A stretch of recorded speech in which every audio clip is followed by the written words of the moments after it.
सबको लगा कि वो एक आम सा अनाथ बच्चा है, लेकिन वो एक बहुत ही शक्तिशाली वैम्पायर की जान बचाता है और वो उसका मास्टर बन जाता है। महिरू ने अपनी माँ को बहुत ही छोटी उम्र में खो दिया था। जैसे जैसे उसके कंधों पर माँ के गुजर जाने का बोझ था, उसके रिश्तेदार उसके बारे में बातें करते थे कि अब इस अनाथ का ध्यान कौन रखेगा।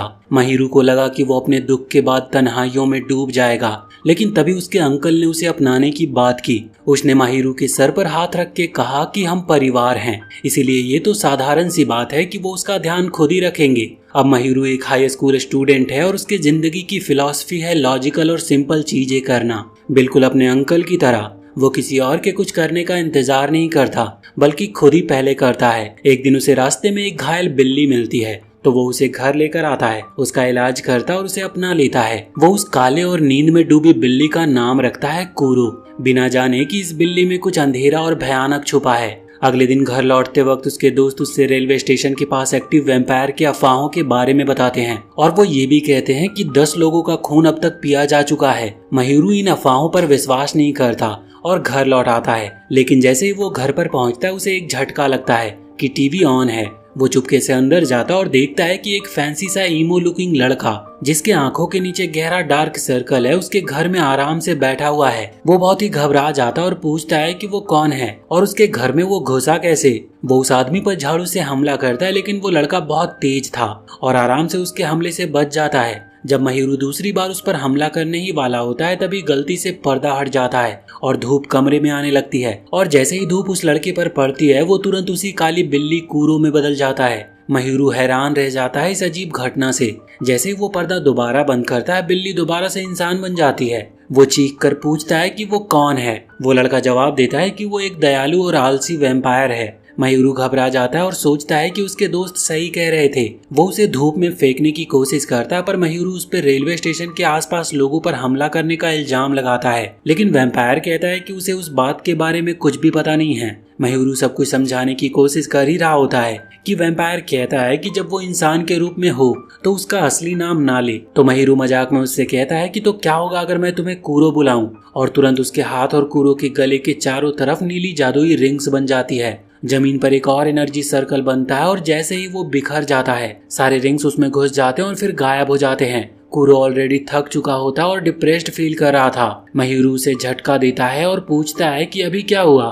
कूरो बताता है कि वो एक खास तरह का वैम्पायर है जो अपने मास्टर से बंधे होते हैं। वो सिर्फ अपने मास्टर का खून पी सकता है और मास्टर के आदेश उनके लिए अंतिम होते हैं। कूरो कहता है कि अभी जो कुछ भी हुआ वो एक टेम्पररी कॉन्ट्रैक्ट था और अगर वो 24 घंटे के अंदर महिरू का खून नहीं पीता तो ये कॉन्ट्रैक्ट टूट जाएगा। महिरू को ये सुनकर सुकून मिलता है और वो कूरो को घर से बाहर निकाल देता है ताकि वो किसी भी कॉम्प्लिकेशन से बच सके। लेकिन जैसे ही वो चलना शुरू करता है, एक एनर्जी की रस्सी उसे खींचकर कूरो की तरफ ले जाती है। कूरो समझाता है कि अब वो एक दूसरे से दूर नहीं जा सकते क्योंकि कॉन्ट्रैक्ट उन्हें जोड़ता है। अब यहाँ पर महिरू के पास और कोई चारा नहीं बचता और उसे कूरो को वापस घर लेकर आना पड़ता है। हालांकि दोनों को ही ये एग्रीमेंट पसंद नहीं होता। थोड़ी देर बाद महिरू कूरो को अपने दोस्त के पास ले आता है। वो उन्हें बताता है कि बिल्ली असल में एक वैम्पायर है। उसके दोस्त सोचने लगते हैं कि वो थक गया है और उनमें से एक उसे अपने साइकाइट्रिस्ट का नंबर दे देता है। जब महिरू सोच रहा होता है कि वो उन्हें कैसे यकीन दिलाए, तभी वो एक शीशे में एक अंधेरा और बहुत ही भयानक सा साया देखता है। फिर वो अचानक से एक स्ट्रीट मैजिशियन उनके ग्रुप के सामने आ जाता है। महिरू का एक दोस्त उसे इग्नोर करता और आगे बढ़ने लगता है, लेकिन मैजिशियन उसे रोक लेता और फिर अचानक से उसके कंधे पर काट लेता है, जिससे उसका खून हर तरफ बिखर जाता है। सब लोग वहां से भाग जाते हैं, जबकि वो मैजिशियन एक ऊंचे पोल पर चढ़ जाता है और अपने आप को एक वैम्पायर के रूप में इंट्रोड्यूस करता है। उसका नाम होता है बेलिया। वो जानता है कि महिरू ने एक ब्लैक कैट वैम्पायर को उठाया था और वो उसे एक डुएल के लिए बुलाता है। जैसे ही बेलिया नाचता है, कूरो अचानक एक सरप्राइज किक से हमला करता है। महिरू उससे पूछता है कि क्या हो रहा है यहाँ पे, लेकिन कूरो कहता है कि हमें भागना चाहिए क्योंकि वो किसी वैम्पायर से लड़के परेशान नहीं होना चाहता। महिरू को ये बात पसंद नहीं आती और वो कूरो से कहता है कि वो अकेला भाग जाए और खुद अपने दोस्तों की मदद के लिए वापस जाता है। बेलिया उन पर फिर से हमला करने ही वाला होता है, लेकिन महिरू उस पर कूदता है और उसका सर पकड़ लेता है और पूरी वो भी ताकत से। बेलिया उसकी कोशिश का मजाक उड़ाता और एक तलवार से उस पर वार करता है, लेकिन कूरो समय पर हट जाता और माहिरू की जान बचा लेता है। वो माहिरू को एक तरफ फेंकता है और खुद तलवार अपने सीने से निकाल लेता है। वो कहता है कि उसने 100 साल से किसी का खून नहीं पिया है, इसीलिए वो अभी बेलिया से लड़ने के लिए काफी कमजोर है। माहिरू अचानक से अपना हाथ कूरो के मुंह में डाल देता है और कहता है कि मेरा खून पी लो। और जैसे ही कूरो उसके हाथ से टपकता हुआ खून पीता है, उनके बीच का टेम्पररी कॉन्ट्रैक्ट परमानेंट बन जाता है। कूरो के गले में एक कॉलर बन जाता है जो माहिरू के हाथ से एक चेन से जुड़ जाती है। ईमो वैम्पायर को एक जबरदस्त पावर बूस्ट मिलता है और वो माहिरू को अपना नया मास्टर मान लेता है और अब वो उसका सर्वेंट वैम्पायर बन चुका था। माहिरू उसे आदेश देता है कि वो उस एविल वैम्पायर को हराए और कूरो उसके कहने पर हमला स्टार्ट करता है। सिर्फ अपने पंजे हिलाने से ही वो एक जोरदार हवा का झोंका बनाता है जो सीधा बेलिया की तरफ जाता है। फिर वो बेलिया पर टूट पड़ता और एक ही वार में उसे हरा देता है। कूरो फिर घायल बेलिया को उठाता है और उसका खून पीने की कोशिश करता है, लेकिन माहिरू तुरंत चेन खींचता है और कहता है कि बस हुआ। बेलिया उन दोनों को बद्दुआ देता है और अपनी टोपी दोबारा से पहनता है और तुरंत एक डॉल में बदल जाता है। माहिरू से उठाता है और पूछता है कि वो कूरो को मारने की कोशिश क्यों कर रहा था। बेलिया जवाब देता है कि उसका मास्टर सुबाकी का आदेश था ये। कूरो कहता है कि वो उस हरामी सुबाकी को जानता भी नहीं। बेलिया कहता है कि कोई भी सुबाकी को नहीं जानता और इसीलिए वो सबको मारना चाहता है जो उसे नहीं जानते। अचानक माहिरू और कूरो के बीच का चेन गायब हो जाता है और दोनों थकान से जमीन पर गिर जाते हैं। जब माहिरू की आंखें खुलती है तो वो अपने रूम में होता है और कूरो अपने छोटे से बेड पर शांत सो रहा था। माहिरू तुरंत ही स्कूल के लिए दौड़ता है और वो अपने घायल दोस्तों के लिए बहुत ही चिंतित था, लेकिन उसके सरप्राइज के लिए वो दोस्त बिल्कुल ठीक होते हैं। वो कहता है कि पुलिस ने उसे बताया था कि उसका एक कार एक्सीडेंट हुआ था, लेकिन उसे ज्यादा कुछ याद नहीं। ना तो उस घायल दोस्त को और ना किसी गवाह को याद है कि माहिरू मार्केट में था या किसी स्ट्रीट मैजिशियन वैम्पायर से मिला था। माहिरू सोचता है कि कुछ तो अजीब हो रहा है। जब वो घर पर लौटता है तो वो कूरो से पूछता है कि क्या उसे बेलिया या उसके मास्टर सुबाकी के बारे में कुछ पता है। तभी बिना बादलों के आसमान में अचानक बारिश शुरू हो जाती है और माहिरू खुद को एक अजीब सी डायमेंशन में पाता है। अचानक एक पागल सा लड़का जो ब्लीच के एसेन जैसा कॉस्प्ले कर रहा होता है वहाँ पर आता है और वो बिना किसी वजह के माहिरू पर हंसने लगता है। अगले ही पल वो चुपके से माहिरू का बैग सील कर देता है बिना उसे बताए और बेलिया को उसमें से निकाल देता है। बेलिया उस लड़के को सुबाकी कहकर पुकारता है। माहिरू घबरा जाता है जैसे उसे समझ आता है कि वो एक खतरनाक दुश्मन का सामना कर रहा है। सुबाकी तुरंत उसकी तरफ बढ़ता है। कूरो को उठाकर वो एक तरफ फेंक देता है जिससे वो अपने ह्यूमन फॉर्म में बदल जाता है। सुबाकी अपने बड़े भाई को बुलाता और जब माहिरू कूरो से पूछता है कि क्या वो सच कह रहा है तो कूरो सीधा कह देता है कि उसने उस पागल लड़के को कभी नहीं देखा। तब सुबाकी फिर से हंसने लगता है और कूरो को क्रूएल कहकर बुलाता है क्योंकि वो उसे नहीं जानता। फिर वो बताता है कि 7 असली वैम्पायर्स हैं जो ह्यूमन के साथ कॉन्ट्रैक्ट करके सर वैम्प्स बन सकते हैं। ये सब एक दूसरे के सिबलिंग्स हैं और उनका आधार है 7 पापों यानी 7 सिंस। कूरो स्लोथ का सर वैम्प है और स्लोथ सबसे बड़ा भाई है। सुबाकी कहता है कि एक और असली वैम्पायर है और इस बार वो अपनी बात कर रहा था जो मेलैंकोली का कैंप है यानी 7 भाई बहन में सबसे छोटा, लेकिन कोई भी उसे नहीं मानता। माहिरू और भी ज्यादा कंफ्यूज हो जाता है, लेकिन तब सुबाकी एक काले लोमड़ी ब्लैक फॉक्स में बदल जाता है और माहिरू के कंधे पर जंप करके कूरो को परेशान करता है। माहिरू से रोकता है और पूछता है कि क्या बेलिया को उन पर कल अटैक करने के लिए उसने भेजा था। सुबाकी हाँ में जवाब देता और कहता है कि उसे लोगों और वैम्पायर को मारना बहुत पसंद है। फिर वो कूरो को जोर से किक करता है। उसकी आस्तीन से लाल फूल की पंखुड़ियां निकलती है जो एक तलवार का रूप ले लेती है। वो कूरो पर तलवार से हमला करता है, लेकिन कूरो अपने अंधेरों के पंजों से उसको रोक लेता है। माहिरू कूरो से कहता है कि वो थोड़ा ब्लड पी ले ताकि उसे इंस्टेंट एनर्जी मिले, लेकिन कूरो मना कर देता है, चाहे सुबाकी उसे नीचे गिराकर उस पर पैर क्यों ना रख दे। सुबाकी उसे दूर फेंक देता है और फिर वो माहिरू को उठाकर कहता है कि उसने सभी वैम्पायर के खिलाफ जंग का ऐलान किया है और वो भी सिर्फ अपने मजे के लिए। माहिरू समझ जाता है कि ये लड़का सच में दिमागी रूप से पागल है और इसे साइकियाट्रिस्ट की जरूरत है क्योंकि ये किसी की बात समझ ही नहीं रहा। उस मोमेंट पे माहिरू अपने पास्ट को याद करता है जब वो अपनी माँ की मौत के बाद बहुत दुखी था। तब उसके आसपास सब अच्छे थे, लेकिन फिर भी वो सुकून महसूस नहीं कर रहा था। उसके अंकल ने उसे कहा था कि अपनी फीलिंग को पहचानो और सामना करो, तभी तुम किसी हाल तक पहुंच सकते हो। अब माहिरू वही बात सुबाकी से कहता है। वो घोषणा करता है कि वो उसे नाम और अपना खून देगा, उसे अपना सर वैम्प बना लेगा और फिर उसे दूसरे वैम्पायर के खिलाफ जंग छेड़ने से रोकेगा। सुबाकी हंस पड़ता और कहता है कि तुम मर जाओगे इससे पहले।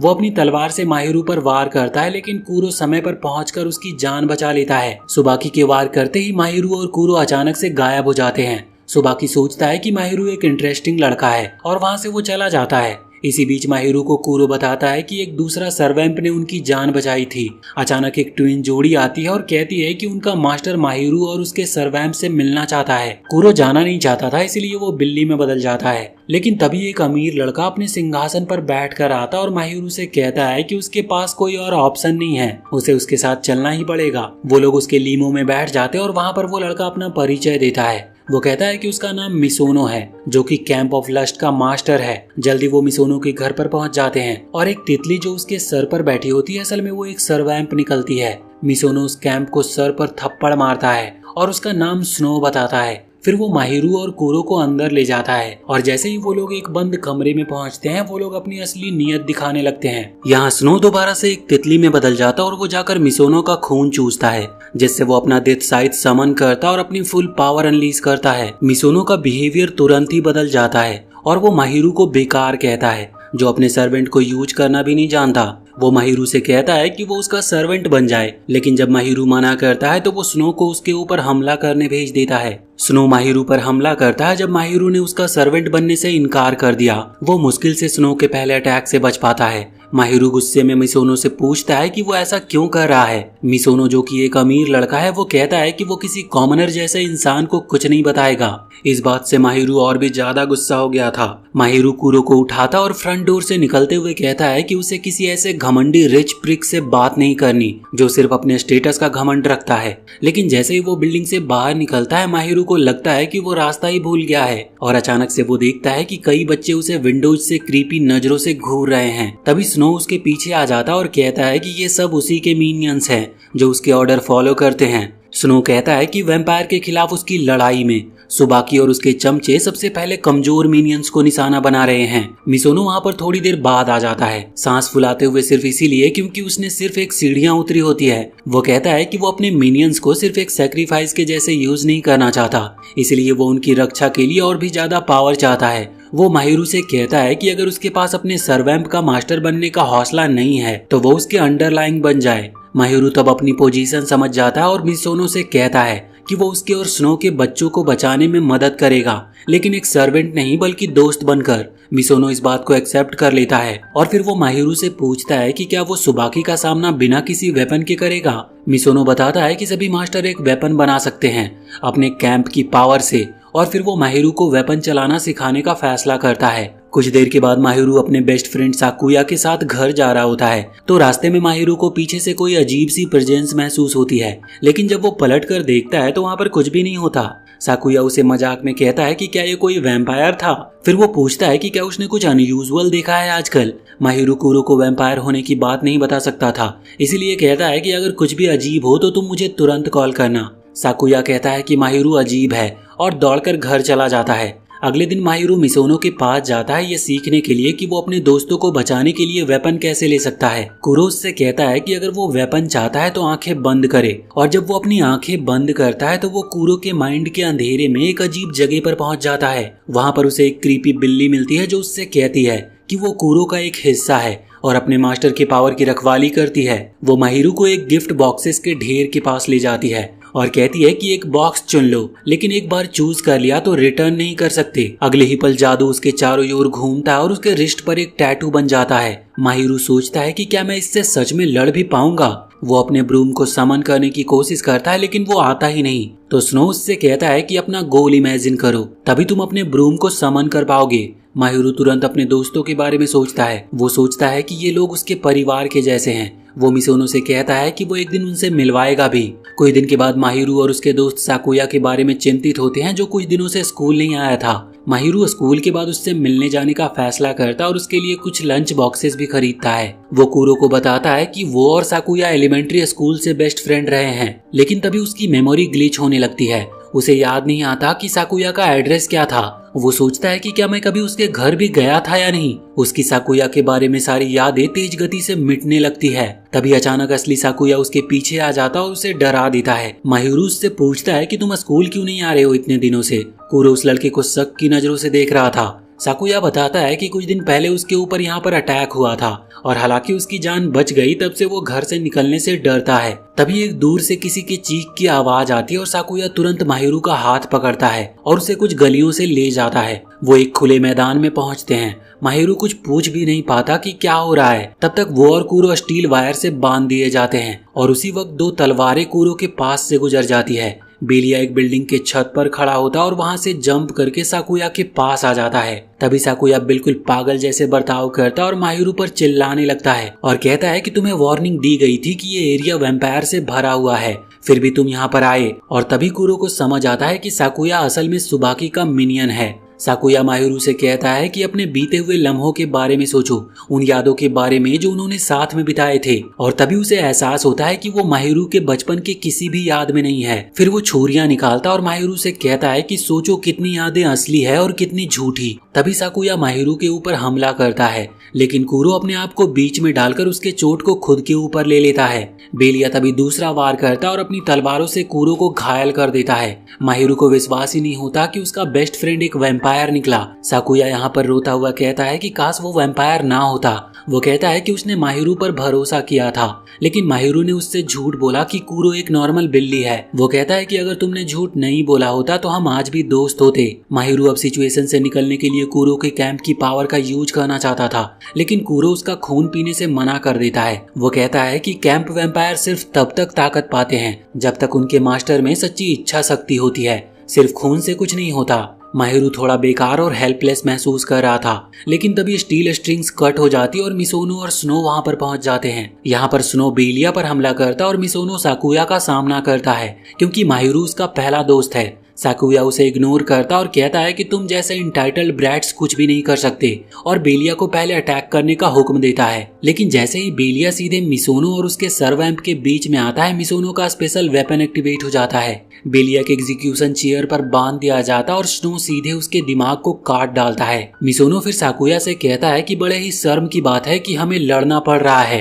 क्योंकि माहिरू तुम दोनों को मिलवाना चाहता था। यहाँ पर साकुया का एटीट्यूड अचानक ही बदल जाता और वो ऐसे एक्ट करता है जैसे वो भी माहिरू और मिसोनो के साथ दोस्ती करना चाहता हो। मिसोनो इससे इमोशनल हो जाता और स्नो के साथ अपना चेन तोड़ देता है। तभी बेलिया, जो अब किसी स्ट्रिंग्स के कंट्रोल में है, वो स्नो पर अटैक कर देता और उसका एक पैर काट डालता है। और उसी वक्त साकुया भी मिसोनो पर अपनी छुरियों से अटैक करता है और उसे बहुत चोट पहुंचाता है। फिर वो माहिरू को अपने बाहों में लेकर कहता है कि मैं हमेशा से तुम्हें और तुम्हारे दोस्तों को मारना चाहता था, चाहे हम पहले कितने भी दोस्त क्यों ना हो, क्योंकि मैं ऐसे ही बना हूँ। वो माहिरू को जमीन पर फेंक देता और कहता है कि अब वो उसके सारे दोस्तों को भी मार डालेगा। तभी अचानक से एक लड़की का भूत वहाँ पर दिखाई देता है। वो साकुया के पीछे आ जाता और उसे रोकता है। वो धीरे से कुछ कानों में कहती है, जिसकी वजह से साकुया का ध्यान माहिरू से हट जाता है। इधर कूरो भी अब तक रिकवर हो चुका होता है और वो माहिरू से कहता है कि वो इस हालत में लड़ नहीं सकते, इसलिए उन्हें भाग जाना चाहिए। लेकिन माहिरू इनकार कर देता और साकुया को रोकने के लिए आगे बढ़ता है। वो अपना झाड़ू समन करता और साकुया पर जोर से वार करता है, जिससे उसे एक गहरी चोट लग जाती है और रुकती नहीं। तभी माहिरू को महसूस होता है कि वो अपने वेपन पर कंट्रोल नहीं कर पा रहा। साकुया उससे कहता है कि मुझे मार दो। माहिरू का विश्वास डगमगाने लगता है और उसका झाड़ू अब वोलेटाइल एनर्जी के क्लाउड में बदल जाता है। उसका दिमाग घूमने लगता है और वो सोचता है कि वो क्या कर रहा है। उसे लगता है कि वो अपने बेस्ट फ्रेंड को मारने के लिए मजबूर किया जा रहा है, और अगर उसने ऐसा किया तो वो इंसान नहीं रहेगा। लेकिन उस सब के बावजूद माहिरू खुद पर कंट्रोल नहीं कर पाता और साकुया पर एक और वार करता है। वो सोचता है कि क्या ये वही शक्ति है जो मैंने अपने दोस्तों को बचाने के लिए चाहता था। माहिरू बार बार साकुया पर वार करता है अपने झाड़ू से और आखिर में उसे एक फेंस में टकरा देता है। साकुया उसकी तरफ मुस्कुराते हुए देखता है, जैसे वो चाहता हो कि उसकी दुखी जिंदगी का यहीं पर अंत हो। वहीं दूसरी तरफ माहिरू के निगेटिव इमोशंस जैसे कि गिल्ट और पछतावा अब कूरो के दिमाग में भी जाने लगा था। तभी कूरो माहिरू पर झपटता है और उसकी गर्दन में काट के उसका खून पीता है। उसके बीच की चेन फिर से दिखाई देने लगती है। तभी कूरो अपनी छुपी हुई शक्ति को रिलीज करता है। उसकी पीठ से अंधेरा निकलता है जो एक बड़े क्रीपी बिल्ली के रूप में बदल जाती है। वो बिल्ली काली लिक्विड उगलती है जो पूरे एरिया को ढक लेता है। माहिरू चिल्लाता है कि ये क्या हो रहा है, और तभी वो उस ब्लैक लिक्विड में बह जाता है। साकुया अपना हाथ उसकी तरफ बढ़ाता और कहता है कि अपने सर्वैम्प को कह दो कि मुझे मार दे, सब कुछ खत्म हो जाएगा।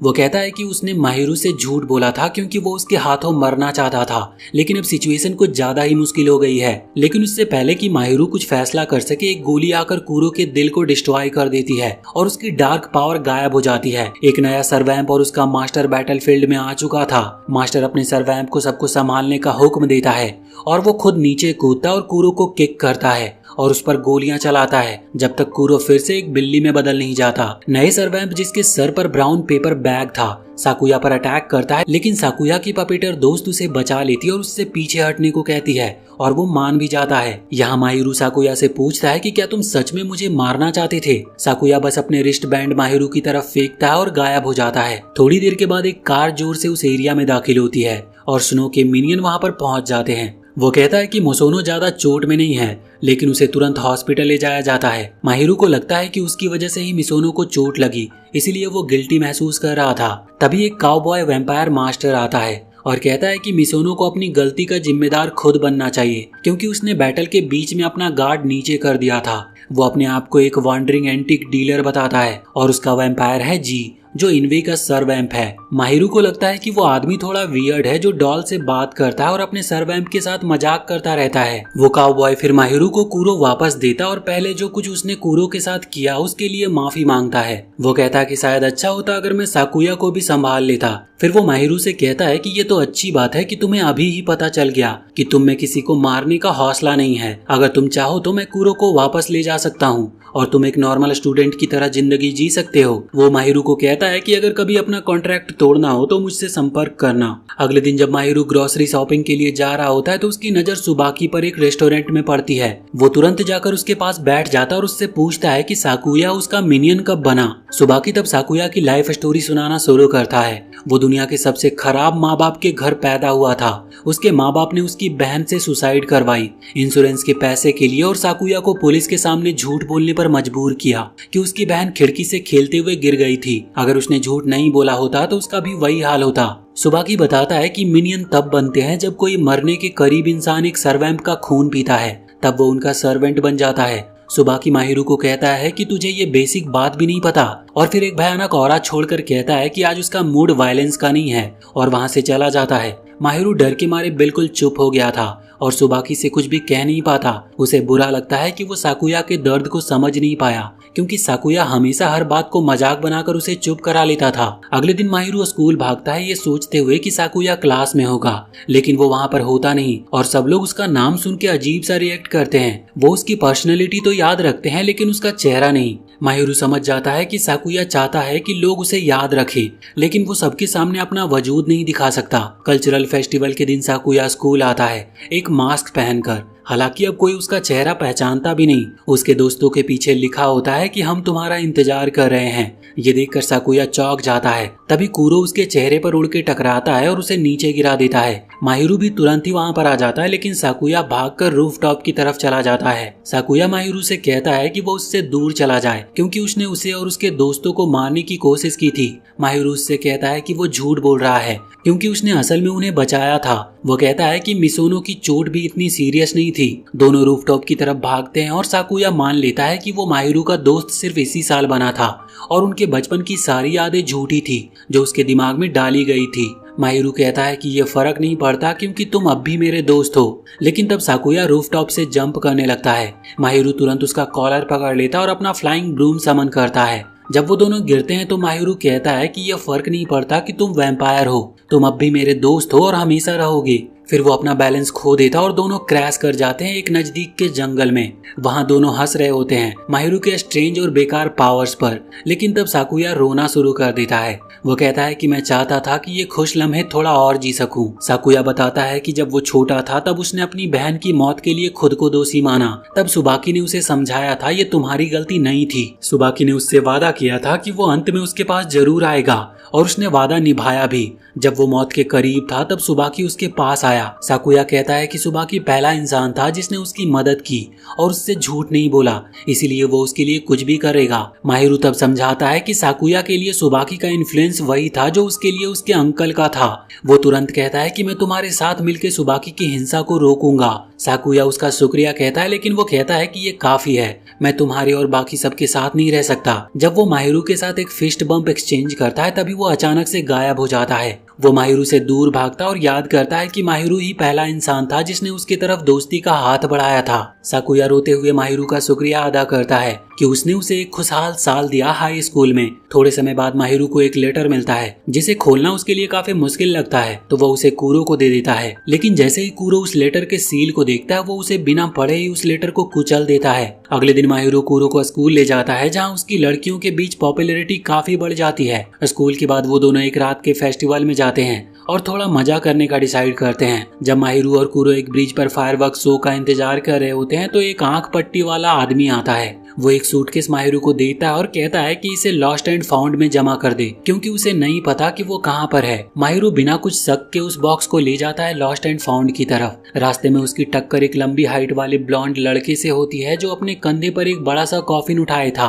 ब्लॉन्ड वाला लड़का कहता है कि वो अपने पार्टनर से बिछड़ गया है और वो माहिरू से कहता है कि वो उसके साथ चले। माहिरू से कॉफिन के बारे में पूछता है तो ब्लॉन्ड लड़का कहता है कि ये वैम्पायर के सोने के लिए होता है। माहिरू को उसकी बात पर यकीन नहीं होता। तभी पीछे एक जोर का धमाका होता है। लोग चिल्लाने लगते हैं कि एक सिल्वर सूटकेस फट गया। माहिरू को तभी याद आता है कि उस आदमी ने कहा था कि फायरवर्क के शुरू होने से पहले बॉक्स जमा कर देना और फायरवर्क्स में अब सिर्फ 1 मिनट बचा होता है। माहिरू सोचता है कि क्या वो कूरो को बुलाए और बॉक्स ले जाने को कहे, लेकिन एक अजनबी के सामने अपनी सरवैम्प वाली पहचान दिखाना रिस्की हो सकता था। लेकिन फिर भी वो ब्लॉन्ड लड़के पर भरोसा करता और कूरो को समन करता है। माहिरू से थोड़ा सा अपना खून पिलाता है, जिसे पीकर कूरो उसे उठाता और ऊपर उछलता है। वो बॉक्स को हवा में जितना ऊंचा हो सके उतना फेंक देता है। माहिरू घबराता है कि कहीं बॉक्स स्काई में एक्सप्लोड ना करे, लेकिन बॉक्स नीचे गिरता और फट जाता है। लेकिन वो लड़का ब्लॉन्डे उसे बचा लेता है। वो उस बॉक्स को अपने कॉफिन में पकड़ लेता है और वहाँ पर उसका धमाका होने देता है। माहिरू और कूरो हैरान रह जाते हैं और ब्लॉन्डे से पूछते हैं कि वो है कौन। तो वो ब्लॉन्ड लड़का कहता है कि मैं हूँ टेट्सू, एक हॉट स्प्रिंग इन का वारिस।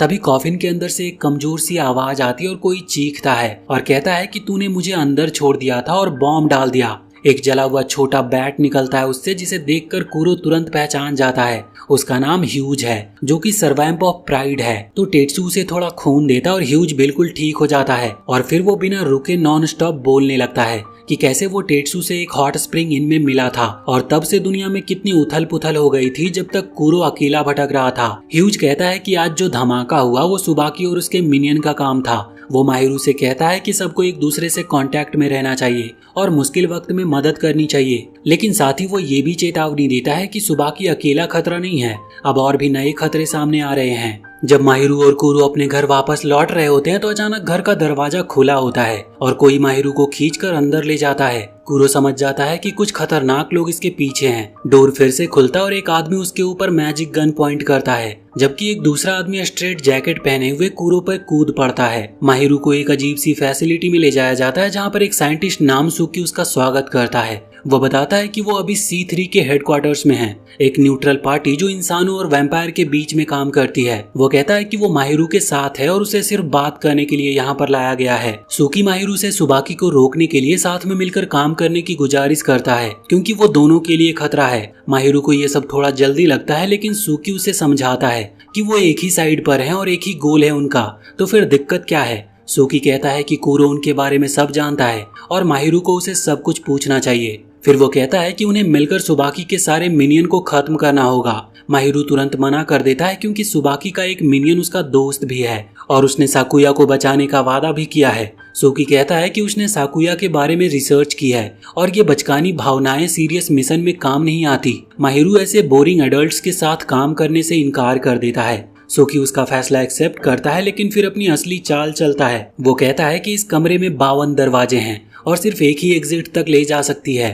वो माहिरू से कहता है कि जल्दी सही डोर ढूंढो, वरना वो अपने सर्वैम्प कूरो को हमेशा के लिए खो देगा, क्योंकि कूरो इस वक्त C3 के सबसे टैलेंटेड वैम्पायर हंटर के हाथ में है। माहिरू भागता है एग्जिट ढूंढने में, लेकिन पहला दरवाजा उसे वापस उसी जगह पर ले आती है जहाँ से वो चला था। सूकी कहता है कि अगर वो सभी दरवाजों को चेक करेगा तो एक दिन लग जाएगा और तब तक वैम्पायर हंटर कुरो को उससे इतना दूर ले जाएंगे कि वो मर जाएगा, क्योंकि अगर सरवैम्प और उसका मास्टर एक सर्टेन डिस्टेंस से ज्यादा दूर हो जाएं तो मास्टर मर जाता है। माहिरू के पास दो ऑप्शन थे, या तो सही दरवाजा ढूंढे या C3 के साथ काम करे। माहिरू ऐसा ट्विस्टेड डील कबूल करने से इनकार कर देता है और बाहर जाने का रास्ता ढूंढता रहता है। और जब उसे लगता है कि नॉर्मल तरीका काम नहीं करेगा तो वो अपने ब्रूम को समन करता है और एक ब्रेक डांस जैसा मूव करता है जो टोर्नेडो बनाता है और बिल्डिंग की छत तोड़ देता है। सूकी कहता है कि माहिरू ने सही रास्ता ढूंढ लिया है, लेकिन फिर भी उसे वार्न करता है कि कुरो पर भरोसा मत करना, क्योंकि वो आखिर में एक खून पीने वाला वैम्पायर है। माहिरू कहता है कि उसने वैम्पायर का अच्छा रूप भी देखा है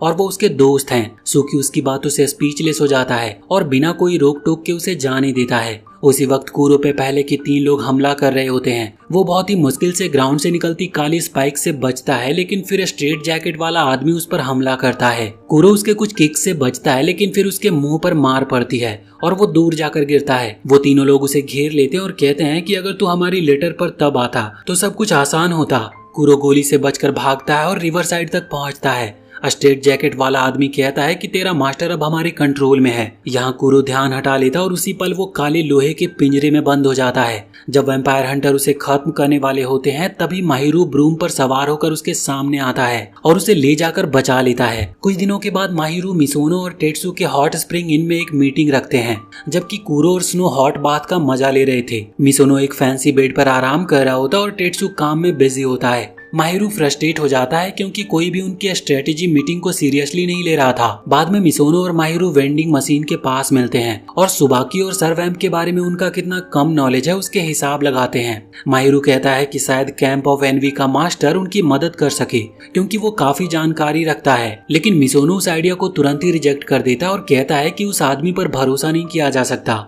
और वो अपने दम पर सब कुछ कर लेंगे। थोड़ी देर बाद ह्यूज वहाँ पर हवा में उड़कर आता है, एक नए खतरनाक आदमी के बारे में इंफॉर्मेशन लेकर, जो सिटी में घूम रहा है। माहिरू और कुरो उस आदमी को ढूंढने निकल पड़ते हैं। ह्यूज के मिनियन से पता चलता है कि टारगेट ब्लैक कपड़ों में है और उसकी पीठ पर पंख भी लगे हैं। वो उसे तुरंत देख लेते हैं और कुरो वार्न करता है कि वो आदमी डेंजरस लग रहा है, लेकिन माहिरू फिर भी उसका पीछा करता है। वो देखता है कि वो आदमी एक हेजहॉग को केज में ले जा रहा है और माहिरू के अंदर का एनिमल एक्टिविस्ट जाग जाता है। वो उस आदमी के पीछे भागता और जैसे ही वो कोने पर पहुंचता है वो आदमी उसका इंतजार कर रहा था। वो माहिरू से पूछता है कि क्या तुम एक एंजल हो या एक डीमन। माहिरू उसका सवाल सुनकर कंफ्यूज हो जाता है। तभी वो आदमी अपनी पावर का यूज करता और एक मैजिकल पियानो समन करता है और एक मेलोडी बजाता है जो कुरो को वीक बना रही थी। कुरो घुटनों पे गिर जाता है और वो आदमी खुद को डीमन बताता और उस पर हमला कर देता है। वो कुरो को एक किक से हवा में उड़ा देता और फिर दूसरी किक से और ऊपर ले जाता है। वहीं माहिरू अपना ब्रूम समन करके रूफटॉप तक पहुंचता है, जहां वो आदमी कुरो को कुचलने ही वाला था, लेकिन माहिरू उसे रोक देता और कुरो को अपना खून पिलाता है ताकि वो वापस से स्ट्रांग हो सके।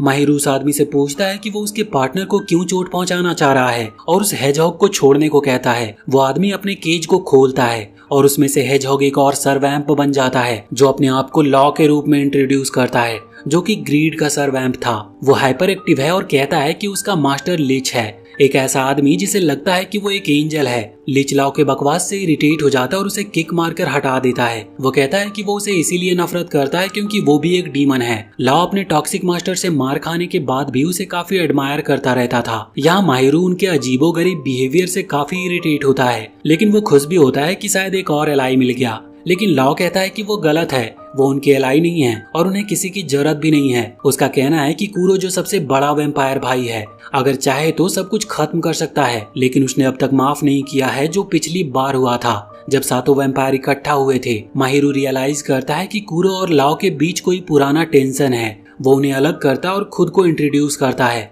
फिर वो लाओ से मदद मांगता है, लेकिन लाओ मना कर देता है। वो माहिरू को ध्यान से देखता है और कहता है, तुम मेरे सबसे बड़े भाई के मास्टर हो पर काफी ऑर्डिनरी लगते हो।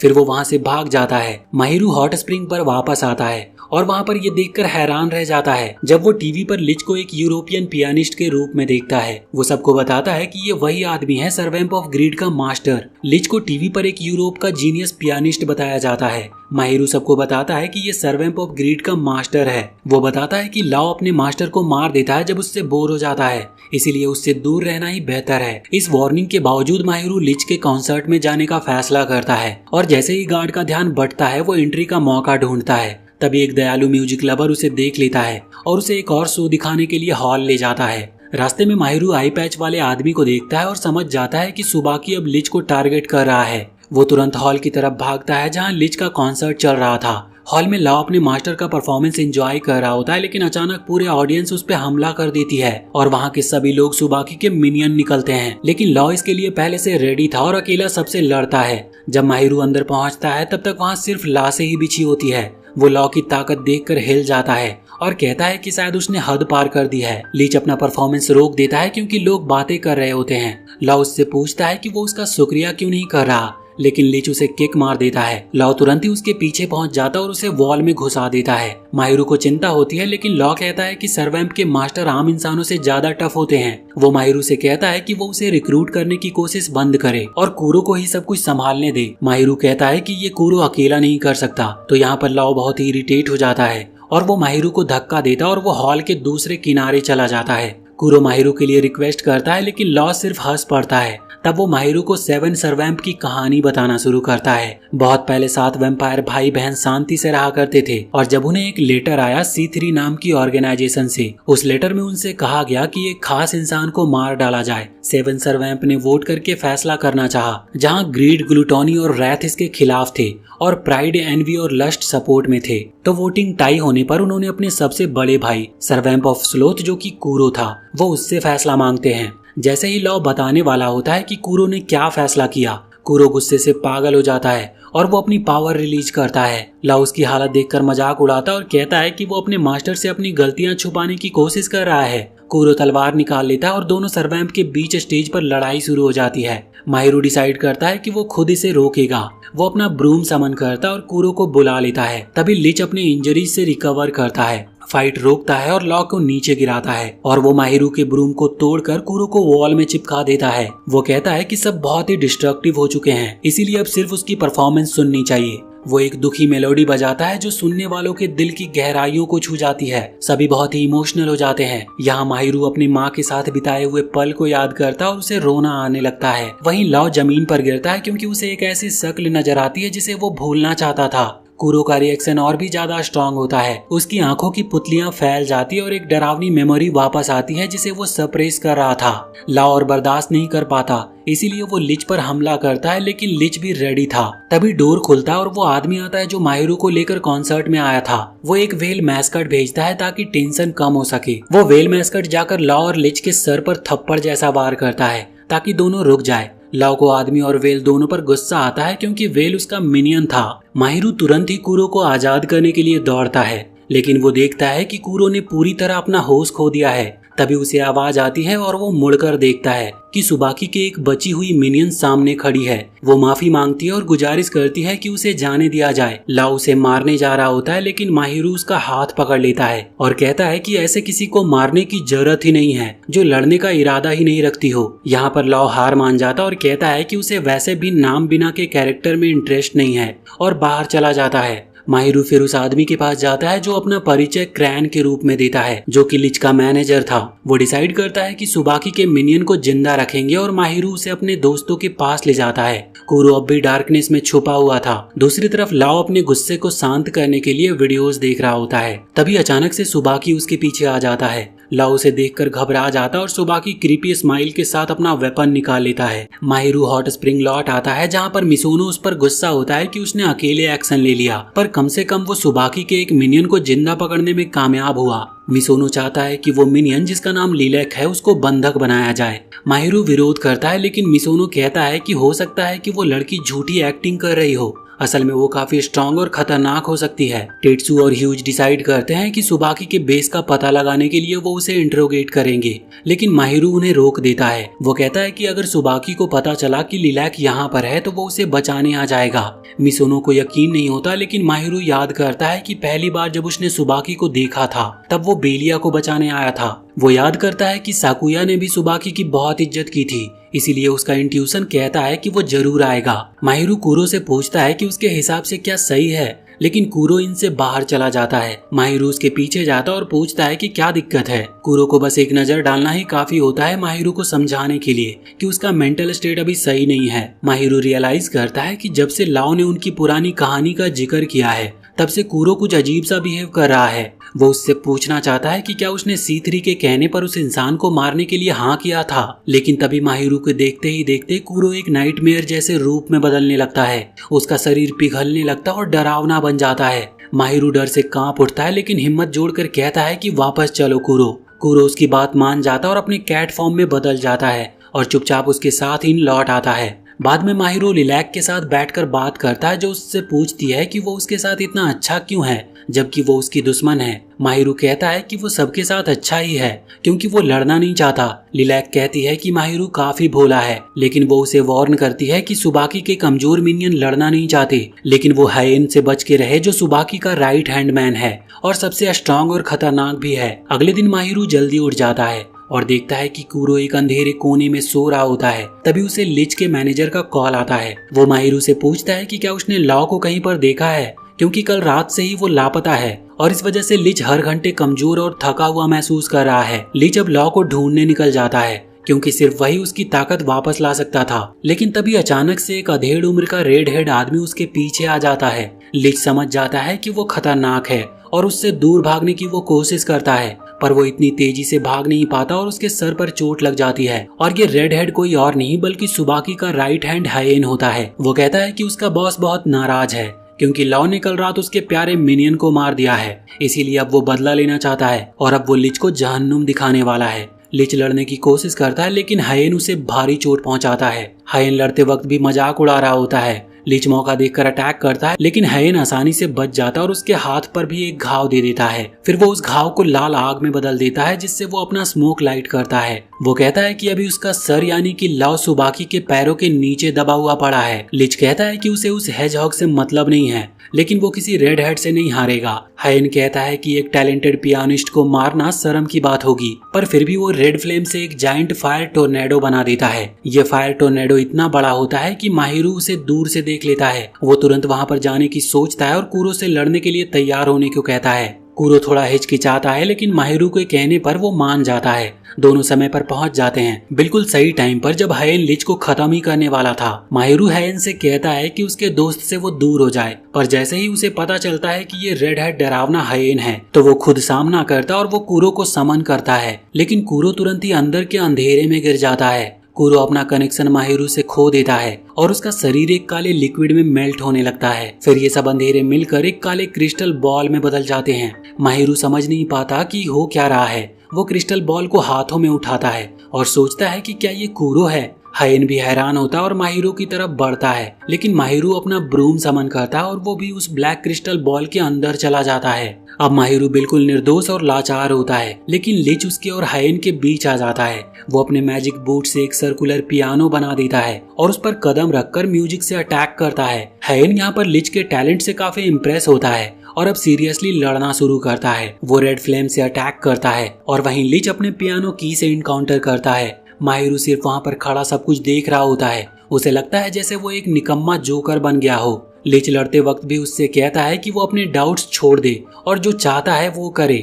आखिरकार फाइट खत्म होती है और लिच बुरी तरह से हार जाता है। हायेन उसे उठाकर जिंदा सुबाकी के पास ले जाने का फैसला करता है, तो माहिरू उसके पीछे दौड़ता और कहता है कि मेरे दोस्त को छोड़ दो।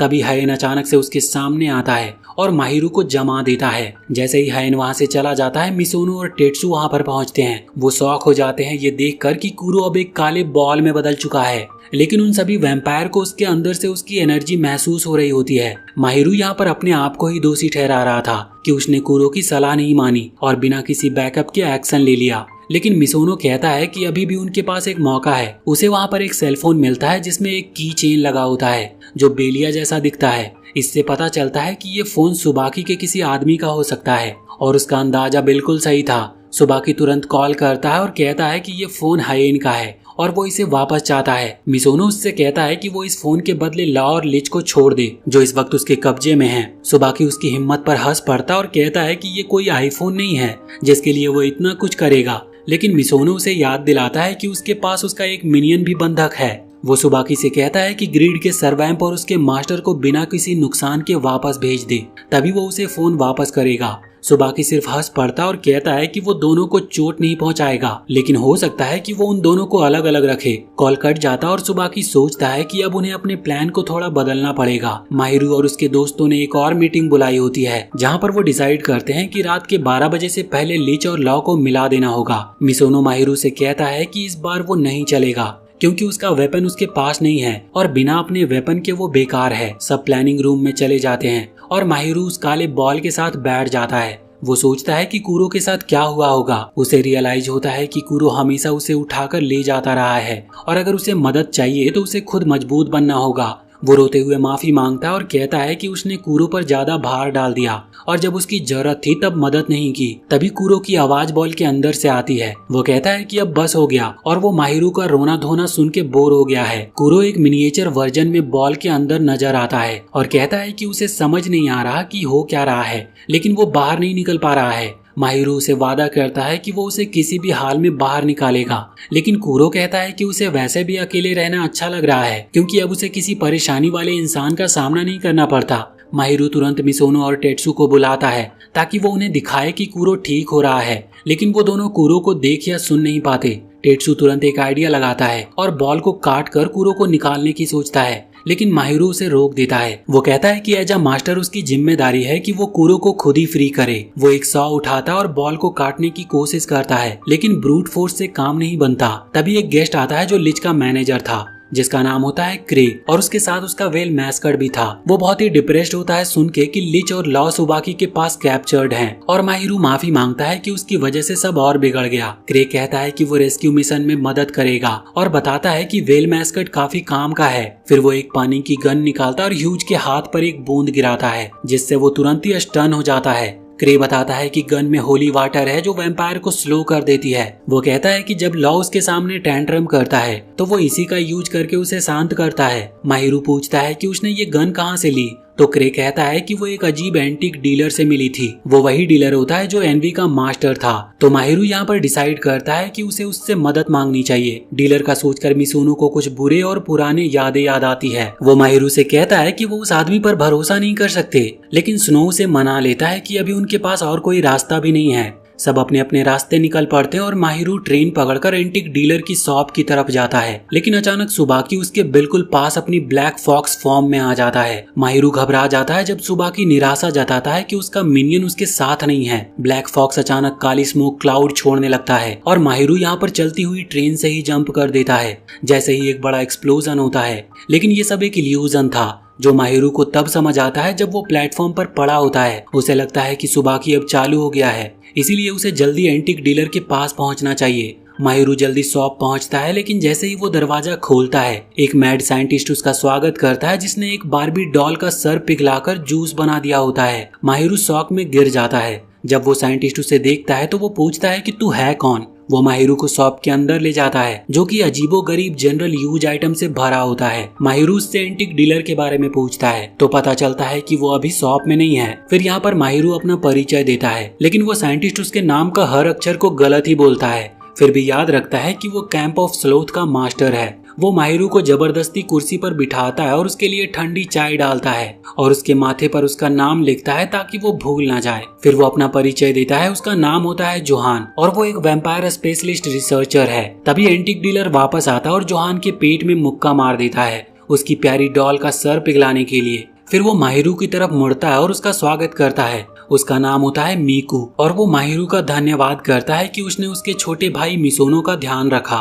माहिरू हैरान रह जाता है ये जानकर कि मिसोनो मीकू का भाई है, लेकिन अब उसे समझ आता है कि पहले मीकू उसे ऐसे क्यों बिहेव करता था, इससे पहले कि माहिरू कुछ और पूछता। जोहान उसे पकड़ लेता और कहता है कि उसे सर्वैम्प ऑफ स्लोथ से मिलवाओ। माहिरू दिखाता है कि कुरो अब एक ब्लैक बॉल बन चुका है और जोहान इसे बड़ी एक्साइटमेंट से देखता है। वो माहिरू को एक शीशे के दरवाजे के पास ले जाता है जो असल में एक सीक्रेट लैब का रास्ता था, जहाँ पर वो माहिरू को अपना नया एक्सपेरिमेंट सब्जेक्ट बना लेता है। वो माहिरू की हाइट, वेट और मेडिकल डेटा कलेक्ट करता है, लेकिन माहिरू कहता है कि उसकी जगह कूरो पर रिसर्च करो। मीकू माहिरू से पूछता है कि अगर कूरो नॉर्मल हो गया तो उसके बाद माहिरू क्या करेगा। माहिरू तब पूछता है कि वो किल के बजाय ब्रेक शब्द का इस्तेमाल क्यों करते हैं वैम्पायर के लिए। मीकू समझाता है कि वैम्पायर्स इमोर्टल होते हैं, इसीलिए उन्हें मारना मुमकिन नहीं, लेकिन उनके मिनियन को मारना मुमकिन है अगर उनका सर्वैम्प उनका खून पी ले तो। और कैंप्स तब बनते हैं जब कोई इंसान उन्हें एक नाम देता है और एक ऑब्जेक्ट देता है। माहिरू याद करता है कि उसने कूरो को एक बेल दिया था जब उसने उससे कैट फॉर्म में पहली बार मिला था। मीकू कहता है कि वही ऑब्जेक्ट कैंप और मास्टर के बीच का कनेक्शन होता है और अगर वो तोड़ दिया जाए तो सर्वैम्प ब्रोकन माना जाता है। माहिरू कहता है कि उसे सिर्फ ये समझना है कि कूरो को नॉर्मल कैसे बनाया जाए, लेकिन ना तो मीकू को पता है और ना ही जोहान को। माहिरू जोहान से पूछता है कि वो वैम्पायर रिसर्च में इतना इंटरेस्टेड क्यों है। तब जोहान एक लंबी मोनोलॉग शुरू करता है कि हर युग में युद्ध ने प्रगति लाई है। उसने कई कहानियां सुनी है जहां कूरो हर बैटल जीत गया था और अब वो चाहता है कि कूरो इस बार पूरी ताकत से सुबाकी को हराए। माहिरू उससे कहता है कि उसे कूरो की ताकत नहीं चाहिए, बल्कि एक दोस्त के रूप में कूरो ही चाहिए। जोहान कहता है कि उसे ऐसे जज्बाती बातों में कोई रुचि नहीं है, लेकिन एक काम माहिरू कर सकता है जिससे कूरो नॉर्मल हो सके। वो उसे चाय से भरा हुआ एक बीकर देता है और जैसे ही माहिरू एक घूंट लेता है वो बेहोश हो जाता है। जोहान हंसकर बताता है कि चाय में ऐसी दवाई मिली थी जो एक मास्टर को अपने सर्वैम्प के दिमाग में सीधा ले जाती है। वो कहता है कि माहिरू अब अंदर जाकर कूरो के साथ सब कुछ सुलझाए और एक्सपेरिमेंट के रिजल्ट उससे जरूर बताए। थोड़ी देर बाद माहिरू अपने आप को अंधेरे में तैरता हुआ पाता है और फिर उसे कूरो की घंटी नजर आती है। वहीं दूसरी तरफ मीकू अपनी असीम दौलत का यूज करके एक जियो गेसर को हायर करता है जो हायन के फोन में फोटोज देखकर सुबाकी की लोकेशन का अंदाजा लगाता है। जियो गेसर बताता है कि सुबाकी और उसका गैंग एक 5 स्टार होटल में रुके हैं। मिसोनो सोचता है कि होटल के टॉप फ्लोर और बेसमेंट के बीच का फासला इतना है कि लिच और लाओ एक दूसरे से दूर रखे जा सके। वो मानता है कि सुबाकी और हायेन जरूर उनकी रखवाली कर रहे होंगे और वो डिसाइड करता है कि रात को वो पूरा अटैक लॉन्च करेंगे। जैसे ही शाम होती है सुबाकी को उनकी तरफ से एक कॉल आता है और वो उस लोकेशन की तरफ निकल पड़ता है। इस दौरान मिसोनो और टेट्सु भेस बदलकर होटल घुसने के लिए रेडी होते हैं। वहाँ पे क्रे को पता चलता है कि सुबाकी शायद 41वें फ्लोर पर है। क्रे मिसोनो को उसी फ्लोर का एक रूम एक्सेस कार्ड देता है। मिसोनो टेट्सु को कॉल करता है और कहता है कि तैयार रहना, जिसके बाद वो एलिवेटर में चढ़ जाता है, लेकिन अचानक से साकुया वहाँ पर आ जाता है। मिसोनो घबरा जाता है कि शायद वो पकड़ा जाएगा और उसका शक सही निकलता है। साकुया उसकी असली पहचान जान चुका था। साकुया बताता है कि उसने 41वें फ्लोर का बटन दबाया था, लेकिन उस फ्लोर को लिस्ट में नीचे होने की तरफ इशारा करता है, जिससे मिसोनो को सच समझ आ जाता है। फिर साकुया यहाँ पर इमरजेंसी स्टॉप बटन दबाता है, जिससे वो एलिवेटर फ्री फॉल में चला जाता है। मिसोनो यहाँ पर अपना डिस्गाइज हटा लेता है और सोचता है कि शायद लीच और लॉ को ऑलरेडी शिफ्ट किया जा चुका है, लेकिन फिर वो सोचता है कि अगर ऐसा होता तो साकुया यहाँ पर ना होता। वो टेट्सु को कहता है कि वो स्टेयर से ऊपर जाए जब तक वो साकुया का सामना करेगा। एलिवेटर नीचे बेसमेंट 5 में रुकता है। मिसोनो को याद आता है कि प्लानिंग के टाइम गेस किया गया था कि एक हॉस्टेज यहाँ पर रखा होगा। वो हर हाल में सुबाकी के मिनियन को हराना चाहता है, भले ही स्नो कॉम्बैट में एक्सपर्ट ना हो। लेकिन जैसे ही दरवाजा खुलता है वो देखता है कि पूरा बेसमेंट खाली है। तब अचानक से साकुया एक मैजिक चेन साव समन करता है और धीरे धीरे मिसोनो और स्नो को एलिवेटर से बाहर धकेलता है। वो कहता है कि उनकी बनाई हुई पूरी योजना शुरू से ही गलत थी, क्योंकि वो सुबाकी के दिमाग को समझ ही नहीं पाए। साकुया बताता है कि उनका असली मकसद लीच और लॉ को नुकसान पहुंचाना नहीं, बल्कि उनका इस्तेमाल ह्यूज को फंसाने के लिए किया गया है, ताकि वो प्राइड के सर्वैम्प को खत्म कर सके। साकुया अब माहिरू पर अपने चेन साव से अटैक करता है और माहिरू सिर्फ बचने की कोशिश करता है। उसे पता होता है कि सीधा फाइट जीतना मुश्किल है, इसीलिए वो साकुया को चिढ़ाता है। वो कहता है कि माहिरू अभी भी साकुया जैसे कचरे को अपना दोस्त मानता है, जबकि वो सुबाकी जैसे पागल इंसान के लिए काम कर रहा है। उसकी बातों का असर होता और साकुया चिल्लाता है कि कोई भी सुबाकी का असली मकसद नहीं समझता। वो कहता है कि सुबाकी किसी की तलाश में है, बिना ये जाने कि वो चाबी किस चीज की है। असली टारगेट तो अब तक उसके ज्यादातर मिनियंस को भी नहीं पता। और मिसोनो रियलाइज करता है कि सुबाकी सिर्फ एक वैम्पायर युद्ध नहीं चाहता। इसी दौरान ह्यूज और टेट्सु टॉप फ्लोर पर पहुंचते हैं, जहां हायेन और सुबाकी के मिनियन उनका इंतजार कर रहे होते हैं। ह्यूज सोचता है कि हॉस्टेजेस इनके पीछे ही होंगे और चाहे क्यों ना सामने वालों की संख्या ज्यादा हो, वो और टेट्सु जीत सकते हैं। तभी सुबाकी एक जंगल में पहुंचता है जहाँ उसे फोन पे बुलाया गया था। वहाँ उसे 5 वेल कॉस्ट्यूम वाले लोग मिलते हैं। ब्लू वेल मैस्कट सुबाकी को गाली देता है और डिमांड करता है कि वो लॉ और लिच को तुरंत छोड़ दे वरना मार खाएगा। सुबाकी उसकी क्यूट कॉस्ट्यूम और गुस्से भरी आवाज का मजाक उड़ाता है और वो चाबियां दिखाता है जो हॉस्टेजेस के रूम तक जाती हैं। वो पूछता है कि उसका मिनियन कहाँ है, तो ब्लू वेल कहता है कि वो उन्हीं मैस्कट में से एक के अंदर छुपी है। वो मैस्कट सुबाकी पर चाबी से वार करता है, लेकिन सुबाकी बच जाता है और पेड़ पर चढ़ जाता है ताकि वो गलती से अपने मिनियन को चोट ना पहुंचा दे। तभी एक और मैस्कट पूरा पेड़ उखाड़ लेता है जहाँ सुबाकी खड़ा था और उसे मारने की कोशिश करता है। बाकी वेल मैस्कट भी अटैक करते हैं, लेकिन सुबाकी इतना चालाक होता है कि सबसे बच जाता है। वो कहता है कि अगर उसका मिनियन यही है तो वो भाग नहीं सकता। वो ब्लू वेल को फील करने की कोशिश करता है, लेकिन कॉस्ट्यूम इतना मोटा होता है कि कुछ समझ ही नहीं आता। फिर सुबाकी कहता है कि ये हाइड एंड सीक वेल के साथ जंगल में खेलना बड़ा मजेदार है, और तभी वो अपने पावर से अचानक आसमान से बारिश करवा देता है। वो मैस्कट को एक शैतानी स्माइल देता है और वहीं दूसरी तरफ माहिरू कूरो के दिमाग के अंदर पहुंचता है, जो एक लाल रेत वाले रेगिस्तान जैसे जगह जैसा दिखता है। वहां उसे वो वही क्रीपी कैट मिलता है जिसने उसे पहले उसका वेपन दिया था। वो पूछता है कि कूरो कहाँ पर है। वो कैट उससे कहता है कि कूरो उससे मिलना नहीं चाहता, लेकिन माहिरू उसकी बात नहीं मानता। वो बेल की आवाज सुनता और उसके पीछे जाने लगता है, लेकिन घूमते घूमते वो मुंह के बल ही गिर जाता है। वो रियलाइज करता है कि बेल की आवाज रेत के नीचे से आ रही है, तो वो रेत को काटने लगता है। वो नीचे जाने वाली सीढ़ियां पकड़ता और एक कमरे में पहुंचता है। जैसे ही दरवाजा खुलता है, माहिरू एक पुरानी याद में पहुंच जाता है। ये याद कूरो की होती है, उस समय की जब 7 सर्वैम्प ने C3 के दिए गए किलिंग मिशन पर चर्चा की थी।